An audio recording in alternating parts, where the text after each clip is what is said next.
Meru Cooperative Society right now is talking about a capacity of 500,000 liters. So if it's about benchmarking, this is the county that we need to benchmark on. We've seen the struggles that the county and the cooperative union have gone through. And I'm happy that you recognize that His Excellency waived the 400 million that the union owed. Why was it waived? I think it is because of your hard work. And that, I'll take it and I'll confirm. When I go back to Nairobi, I'll say, truly, a waiver of 400 million, Your Excellency, to this county meant a lot to this county in terms of dairy production. So I want to congratulate you and salute to the Meru County for the good work and the hard work that they have gone through in this journey of dairy industry. Sasa hii tunaleta maziwa 230,000 liters per day.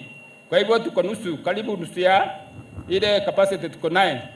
Machine tayari wakulima wetu mlipatia pesa ya kununua machine ya zamani na sasa tumenunua nyingine ile ambayo iko na hiyo capacity ya 500,000.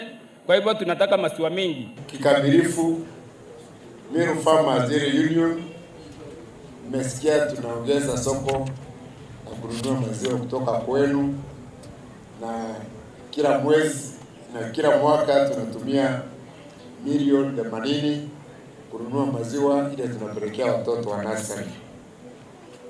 Mungu atujalie tupate pesa zaidi, na tunang'ana huko kwa serikali kuu tuongeze pesa. Hiyo pesa ikiongezwa, hata sisi tutaongeza hiyo mradi.